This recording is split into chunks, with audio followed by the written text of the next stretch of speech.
Good evening friends, welcome back to our channel unemploy. So ఇప్పుడైతే ఈరోజు కొత్త notification వచ్చింది రీసెంట్గా. సో మొన్ననే 13th జూన్ రోజు, ఓకేనా, 30 జూన్ అంటే ఈరోజు జూలై 2 కదా. జస్ట్ ఒక 2 days బ్యాక్ అయితే నోటిఫికేషన్ వచ్చింది.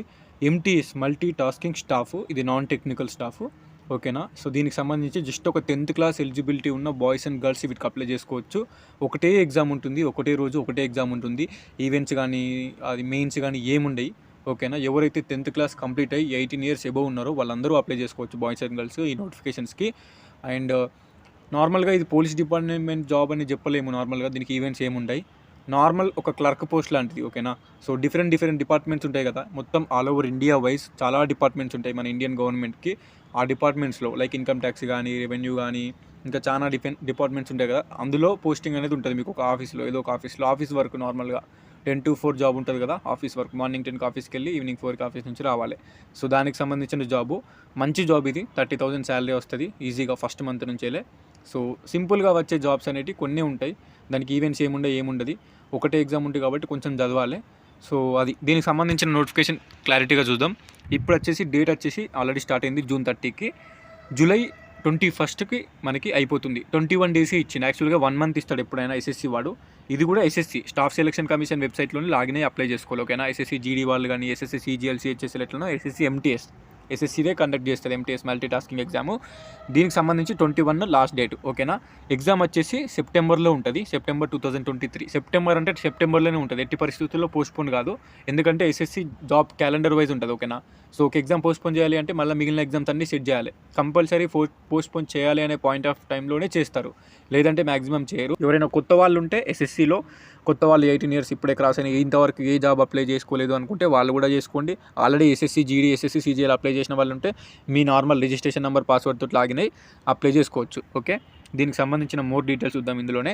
సో వేకెన్సీస్ వచ్చేసి, ఇందులో ఇచ్చిన వేకెన్సీస్ అయితే రాంగ్ వేకెన్సీస్, ఇక్కడ అప్రాక్సిమేట్ వేకెన్సీ ఇచ్చిందంటే ఇవైతే వేకెన్సీస్ కాదు. మనకి వేకెన్సీస్కి సంబంధించి సెపరేట్ బాక్స్ ఇచ్చిండు, అందులో అయితే ఆల్మోస్ట్ 1500+ ఉన్నాయి, నియర్లీ 1600 వేకెన్సీసే ఉన్నాయి. కానీ ఏంటంటే ఎస్ఎస్సి ఎంటీఎస్లో వాళ్ళు మెన్షన్ చేసింది ఏంటంటే అప్డేట్ వేకెన్సీ, డీటెయిల్ వేకెన్సీ మళ్ళీ వస్తాయని. సో ఇది ఒక 3,000-4,000 5,000 వరకు పెంచే ఛాయిస్ ఉంది వేకెన్సీస్. ఎందుకంటే నార్మల్ కొన్ని వేకెన్సీస్ ఇస్తారు, ఇంకా అప్డేట్ కాలేదు ఎక్కడెక్కడ వేకెన్సీస్ ఉన్నాయని. మళ్ళీ మొన్ననే ఎస్ఎస్సి ఎంటీఎస్ ఎగ్జామ్ అయింది కాబట్టి ఆ ఎగ్జామ్ పోస్టింగ్ కూడా ఉంది కదా, దానికి 12,000 వేకెన్సీ ఇచ్చిండు. సో ఆ ఎగ్జామ్ ఇంకా కంప్లీట్ అయింది, ఇంకా రిజల్ట్స్ రాలేదు. అది రిజల్ట్స్ వచ్చిన తర్వాత అప్డేటెడ్ వేకెన్సీ ఉంటుంది. సో మళ్ళీ కొన్ని యాడ్ చేస్తారు దీనికి. సో దీనికి సంబంధించి అయితే పోస్టులు ఒక 4-5 వేలు ఈజీగా మనకి నోటిఫికేషన్ అయిపోయేసరికి వస్తాయి, ఓకేనా. సో దాని గురించి వేకెన్సీస్ పక్కన పెట్టి, ఒకటే ఎగ్జామ్ ఉంది కాబట్టి కరెక్ట్ చదవని, దానికి సంబంధించిన సిలబస్ కూడా ఇప్పుడు నేను చెప్తాను. ఒకే ఎగ్జామ్ కాబట్టి ఆ ఒక ఎగ్జామ్ని గట్టిగా చదువుకుంటే సెప్టెంబర్ వరకు ఉన్న 3-4 monthsలో మీకు జాబ్ రానికి ఛాయిస్ ఉంటుంది. బాయ్స్ అండ్ గర్ల్స్ అయితే దీనికి అప్లై చేసుకోవచ్చు. ఇందులో ఏజ్ చూసుకుంటే 18 to 25 years ఉన్న వాళ్ళు అప్లై చేసుకోవచ్చు, 18 to 27 years ఉన్న వాళ్ళు అప్లై చేసుకోవచ్చు. సేమ్ వేకెన్సీ, కానీ కొన్ని డిపార్ట్మెంట్ వాళ్ళు 18 to 25 ఉన్న వాళ్ళని తీసుకుంటారు, కొన్ని డిపార్ట్మెంట్ వాళ్ళు 18 to 27 years ఉన్న తీసుకుంటారు, ఓకేనా. సో అది డిపార్ట్మెంట్ వైజ్ ఉంటుంది అంతే. మీ ఏజ్ అయితే నో ప్రాబ్లము. 27 దాటిన వాళ్ళు కూడా అప్లై చేసుకోవచ్చు, ఎందుకంటే ఇక్కడ ఏజ్ రిలాక్సేషన్ ఇచ్చింది కదా. ఎస్సీ ఎస్టీకి 5 years ఇచ్చిండు, అంటే 27+5. అండ్ ఓబీసీకి 3 years ఇచ్చాను, అంటే 27+3. సో ఆ ఏజ్ వాళ్ళు కూడా ఈ పోస్ట్కి అప్లై చేసుకోవచ్చు. ఏజ్కి సంబంధించింది అయితే ఇది, ఇక్కడ డేట్ ఆఫ్ బర్త్ కూడా మెన్షన్ చేసిండు. కానీ ఎవరైతే 18 years క్రాస్ అయినాయో అప్లై చేసుకోండి. అండ్ 30 years వరకు ఉన్న వాళ్ళు కూడా చేసుకోవచ్చు ఓబీసీ. అండ్ 32 years వల్ల ఎస్సీ ఎస్టీ కూడా చేసుకోవచ్చు. ఏజ్ వల్ల ప్రాబ్లం ఏం లేదు, ఏజ్ రిలాక్సేషన్ బాగానే ఇచ్చింది కాబట్టి. సో మీరు అప్లికేషన్ చేసేటప్పుడు అయితే డేట్ ఆఫ్ బర్త్ అయితే కంపల్సరీ చూసుకోవాలి. యాజ్ పర్ ఎస్ఎస్సి మెమోలో ఎలా ఉంటే అలా, అది తప్పున్నా ఎస్ఎస్సి మెమోనే ఫాలో కండి. ఎస్ఎస్సి మెమోలో ఫాదర్ నేమ్, మదర్ నేమ్, మీ name, registration number, date of birth ఎలా ఉండో మిగతా అన్ని సర్టిఫికెట్స్లో అలానే ఉండాలి. అది మాత్రం కేర్ఫుల్గా చూసుకోండి. ఆన్లైన్ ఫిల్ చేసేటప్పుడు మిస్టేక్ చేస్తే మాత్రం అది మీ ప్రాబ్లం అవుతుంది. ఎడిట్ ఆప్షన్ అనేది ఎస్ఎస్సికి నార్మల్గా ఇవ్వడు, ఓకే. సో దీనికైతే మనకి ఇచ్చింది, కానీ వన్స్ అప్లికేషన్ డేట్ అయిపోయిన తర్వాత ఎడిట్ ఆప్షన్ కూడా ఇచ్చింది కదా, 26, 27 అని. ఆ డేట్స్ కూడా అయిపోయినట్టు ఇక మళ్ళీ ఫ్యూచర్లో చేసుకోరాదు, అందుకోసం అప్లై చేసుకునేటప్పుడే క్లారిటీగా ఉండండి. సో దీనికి సంబంధించిన ఎడ్యుకేషనల్ క్వాలిఫికేషన్ అయితే the candidate must have passed matriculation అంటే 10th క్లాస్ అన్నట్టు, ఓకేనా. ఎవరైతే 10th క్లాస్ క్వాలిఫికేషన్ ఉన్నదో వాళ్ళు మాత్రం ఎలిజిబుల్. ఎన్ని మార్క్స్ వచ్చినా పర్లేదు, ఎంత జీపీఏ వచ్చినా పర్లేదు, జస్ట్ పాస్ ఉంటే సరిపోతుంది. అండ్ ఇంకోటి ఏంటంటే ఇక్కడ డేట్ కూడా మెన్షన్ చేసిండు, 1వ తారీఖు 8వ నెల 2023 నాటికి మీ 10th క్లాస్ మెమో అనేది రావాలి, ఓకేనా. సో రీసెంట్గా 10th పాస్ 18 years ఉన్న వాళ్ళు అప్లై చేసుకోవచ్చు. మీ మెమో August 1st వరకు మెమో మీ చేతిలో ఉంటే సరిపోతుంది. ఇది క్వాలిఫికేషన్కి సంబంధించింది. సో అప్లికేషన్ ఫీజు అనేది 100 రూపాయలు ఉంటుంది. ఇది ఎవరికి ఉంటుంది అంటే ఓపెన్ కేటగిరీ బాయ్స్, అంటే ఓపెన్ కేటగిరీ బాయ్స్కి, ఈడబ్ల్యూఎస్ బాయ్స్కి అండ్ ఓబీసీ బాయ్స్కి మాత్రమే ఉంటుంది. ఎస్సీ ఎస్టీ బాయ్స్ అండ్ గర్ల్స్కి 0 ఫీజ్. అన్ని కేటగిరీల్లో ఉన్న గర్ల్స్కి, అమ్మాయిలకి. అది ఎవరైనా కావచ్చు, OBC, EWS, SC, ST, open category అమ్మాయిలందరికీ 0 ఉంటుంది అప్లికేషన్ ఫీజు. ఎస్సీ, ఎస్టీ బాయ్స్కి 0 ఉంటుంది.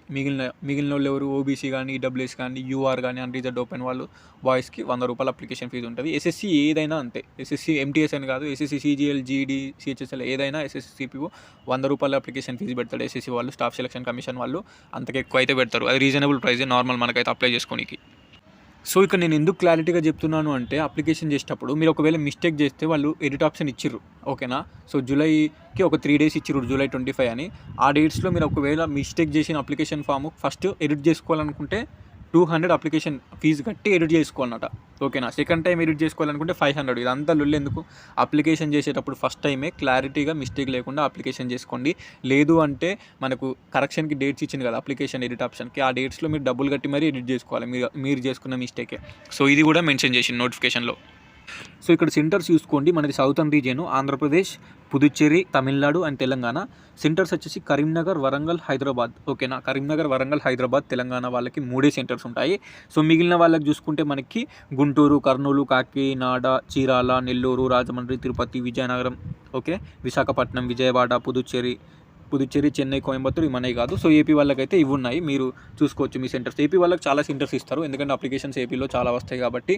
అండ్ తెలంగాణలో అయితే 3 సెంటర్స్ ఉంటాయి, ఎందుకంటే ఎస్ఎస్సీ ఎంటీఎస్ తెలంగాణలో కానీ ఏపీలో కానీ తెలుగు స్టేట్స్లో తక్కువ మంది అప్లై చేసుకుంటారు. మెయిన్ తెలంగాణలో అయితే ఇంకా తక్కువ అప్లికేషన్ చేసుకుంటారు. ఎస్ఎస్సీకి సంబంధించిన ఎంటీఎస్ నోటిఫికేషన్ ఉంది అని కూడా కొంతమందికి తెలియదు.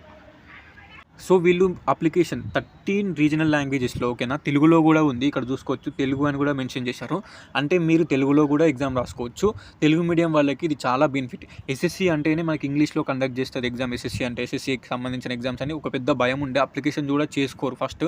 సో దానికి సంబంధించింది అయితే తెలుగు మీడియం స్టూడెంట్స్కి ఇది మంచి ఆపర్చునిటీ, ఓకేనా. సో ఇంగ్లీష్ గ్రామర్ అనేది, ఇంగ్లీష్ ప్యాసేజ్ అనేది ఇంగ్లీష్లోనే ఉంటుంది. మిగిలిన జీకే కానీ, అర్థమెటిక్ రీజనింగ్ కానీ తెలుగులో కూడా క్వశ్చన్స్ అనేవి అడుగుతారు. ఇది చాలా బెనిఫిట్ తెలుగు మీడియం స్టూడెంట్స్కి. మీకున్న సబ్జెక్ట్కి, so English medium question paper వచ్చినప్పుడు సబ్జెక్ట్ ఉన్నా కానీ క్వశ్చన్ అర్థం కాక చాలామంది నాలెడ్జ్ ఉన్నా కానీ క్వాలిఫై కాలేకపోయారు ఎగ్జాము. సో ఇది బెస్ట్ ఆపర్చునిటీ తెలుగు మీడియం స్టూడెంట్స్కి. ఎవరైతే ఉన్నారో అప్లై చేసుకోండి compulsory. 10th class level job, ఎగ్జామ్కి 3-4 months ఉంది. ఒక అటెంప్ట్ ఇస్తే సో మీ నాలెడ్జ్ అనేది ఉంటే మీకు జాబ్ వస్తుంది, ఓకేనా. సో సింపుల్గా చెప్పేస్తున్నా, first of all computer based examination ఒకటే రోజు ఉంటుంది, ఒకటే సిట్టింగ్లో ఉంటుంది, ఓకేనా. సో ఒకటే సిట్టింగ్లో 45 minutes ఫస్ట్ ఎగ్జామ్ ఉంటుంది, 45 minutes సెకండ్ ఎగ్జామ్ ఉంటుంది. అంటే పేపర్ 1 అనుకోవచ్చు, పేపర్ 2 అనుకోవచ్చు. సో ఆ పేపర్ 1కి సంబంధించి చూసుకుంటే పేపర్ 1లో 40 questions, 20 అర్థమెటిక్, 20 రీజనింగ్, ఓకేనా. పేపర్ 1లో 40 questions, 20 అర్థమెటిక్, 20 రీజనింగ్. ఒక్కొక్క క్వశ్చన్కి 3 మార్కులు ఉంటుంది, ఓకేనా. సో 20 questionలకి 60 మార్కులు, 20 questionలకి 60 మార్కులు. సో ఇది చూసుకోవాలి. సో ఇది జస్ట్ క్వాలిఫైయింగ్ నేచర్ మాత్రమే. అంటే ఈ సెక్షన్ 1లో ఉన్నదానికి నెగిటివ్ మార్కింగ్ ఉండదు. మంచిగా చెప్పండి, మళ్ళీ చెప్తున్నా. సెక్షన్ 1 అంటే పేపర్ 1 వచ్చేసి అర్థమెటిక్, రీజనింగ్ ఉంటుంది. Arithmetic 20 questions, reasoning 20 questions. ఈ 40 questionలకు నెగిటివ్ మార్కింగ్ ఉండదు. ఒక్కొక్క క్వశ్చన్కి 3 మార్కులు ఉంటుంది, ఓకేనా. 20 questionలకు 60 మార్కులు, 20 questionలకు 60 మార్కులు. ఈ వీటితో మనకు సంబంధమే లేదు, ఇది జస్ట్ క్వాలిఫైయింగ్ పేపరే. మీరు 40 questionలకు 40 questions పెట్టినా యూజ్ ఏం లేదు. ఒక 10 questions పెడితే సరిపోతుంది, ఓకేనా. 10 questions, 40 questionలలో 10 questions పెడితే మీరు ఆ పేపర్ క్వాలిఫై అవుతారు అంతే. ఆ పేపర్ తోటి యూజ్ ఏం లేదు. పేపర్ 1 అర్థమెటిక్, రీజనింగ్ 40 questions ఉంటుంది, అది జస్ట్ క్వాలిఫైయింగ్ పేపర్ మాత్రమే. దానికి సంబంధించి మీరు ఎంత ప్రాక్టీస్ చేసినా అవసరమే లేదు. మ్యాథ్స్ రాని వాళ్ళు అయితే జస్ట్ రీజనింగ్ ఒక్కటి చూసుకోర్రి, ఎందుకంటే రీజనింగ్లోకి 20 questions వస్తాయి, అర్థమెటిక్లోకి 20 questions వస్తాయి. రీజనింగ్ పర్ఫెక్ట్ చదువుకుంటే రీజనింగ్లోకి ఒక 10 questions పెడితే సరిపోతుంది. లేదంటే ఒక 5-6 questions మీకు తెలిసిన ఈజీగా సింపుల్గా చేసేసినా కానీ మిగిలిన క్వశ్చన్లన్నీ ఏదో ఒకటి పెట్టేస్తే నెగిటివ్ లేదు కాబట్టి మనకి ఈజీగా 10 questions అయితే క్రాస్ అవుతాయి. మనకి జాబ్ రావాలి అంటే మెయిన్ ఏంటంటే, సో ఇది సెక్షన్ 2 అని ఉంది కదా, పేపర్ 2 వచ్చేసి 25 questions జనరల్ అవేర్నెస్ ఉంటుంది, 25 questions ఇంగ్లీష్ లాంగ్వేజ్ ఉంటుంది, ఇంగ్లీష్ లాంగ్వేజ్ అండ్ కంప్రహెన్షన్. మొత్తం 50 questions. సో 50 questionలకు 150 మార్కులు, ఒక్కొక్క క్వశ్చన్కి 3 మార్కులు ఉంటుంది. నెగిటివ్ మార్కింగ్ వచ్చేసి 1 questionకి 1 mark పోతుంది, 1/3 నెగిటివ్ మార్కింగ్ ఉంటుంది. అది పేపర్ 2లో ఉంటుంది, పేపర్ 1లో ఉండదు. సెక్షన్ 1లో పేపర్ 1లో నెగిటివ్ మార్కింగ్ ఉండదు, అది జస్ట్ క్వాలిఫైయింగ్ పేపర్ మాత్రమే. జాబ్ రావాలి అనుకుంటే మనకి సెక్షన్ 2 ఉంది కదా, జనరల్ అవేర్నెస్ ఉంటుంది. సో దీనికి సంబంధించి లూసెంట్ బుక్ ఉంటుంది, అది తీసుకోండి మీరు. 3-4 monthsలో కంప్లీట్ అయిపోతుంది. అందులోనే history, polity, economy, science, static, GK అన్నీ ఉంటాయి, ఓకే. ఇంగ్లీష్కి సంబంధించి మంచి గ్రామర్ బుక్ తీసుకోండి, అర్హెంట్ లాంటిది కానీ వేరే ఏమన్నా నార్త్ సైడ్ వాళ్ళు ప్రిఫర్ చేసేది సరిపోతుంది అది. So 25 questions general awareness, 25 questions English. Just 50 క్వశ్చన్లు మీ జాబ్ని డిసైడ్ చేస్తుంది. ఈ 50 క్వశ్చన్లకు మీరు 4 మంత్స్ ప్రిపేర్ కావాలంటే ఫస్ట్ పేపర్ అందరూ క్వాలిఫై అవుతారు. నెగిటివ్ లేదు కాబట్టి 40 క్వశ్చన్లకు 10 క్వశ్చన్లు ఈజీగా ఇస్తారు. ఒక 4-5 క్వశ్చన్లు రీజనింగ్ తెలిసిన వచ్చిన మిగిలిన అన్ని ఏదో ఒకటి పెట్టేస్తే 10 క్వశ్చన్లు తగ్గుతాయి. ఓకే, సో సెకండ్ పేపర్ 45 మినిట్స్లో 50 క్వశ్చన్స్ పెట్టాలి. ఆ 50 క్వశ్చన్స్ ఇంగ్లీష్ లాంగ్వేజ్ అండ్ కాంప్రహెన్షన్కి వెళ్ళి 25 క్వశ్చన్స్, జనరల్ అవేర్నెస్కి వెళ్ళి 25 క్వశ్చన్స్. 50 క్వశ్చన్స్కి మీరు 40 క్వశ్చన్స్ ప్లేస్ పెడితే కంపల్సరీ జాబ్ వస్తుంది. ఓకేనా, సో గుర్తుపెట్టుకోండి, ఇంగ్లీష్ మీడియం వాళ్ళకి చాలా ప్లస్ పాయింట్ ఏంటంటే 25 క్వశ్చన్లు ఇంగ్లీష్ నుంచి వస్తాయి. సో ఇది చూసుకోవాలి. జీకేగా 25 క్వశ్చన్లు వస్తాయి, అది చూసుకోవాలి. సో జీకే అన్ని basics 10th class level basics questions అడుగుతారు. మరీ డెప్త్ ఉండదు. పాలిటీ కానీ, హిస్టరీ కానీ, సైన్స్ కానీ అన్నీ టచ్ చేస్తారు అంతే పైన. సో మీరు కూడా ప్రతి ఒక్క సబ్జెక్ట్ని టచ్ చేసుకుంటూ చదవండి. జీకే కవర్ అవుతుంది. కరెంట్ అఫైర్స్ కూడా అడుగుతాడు. So previous year current affairs important ఏమన్నా ఉంటే చూసుకోవాలి. ఈ ఇయర్ కూడా previous 6 months each and every month చూసుకోవాలి. సో లాస్ట్ 2 ఇయర్స్ ఏమన్నా మోస్ట్ ఇంపార్టెంట్ కరెంట్ అఫైర్స్ ఏమైనా జరిగినాయా ఇయర్ వైజ్ చూసుకోవాలి. ఏదైనా మోస్ట్ ఉంటే పెద్ద కరెంట్ అఫైర్స్ ఉంటే చూసుకోవాలి. చిన్న అవసరం లేదు. లాస్ట్ 6 మంత్స్ అయితే కంపల్సరీ చిన్నవి కూడా చూసుకోవాల్సిందే.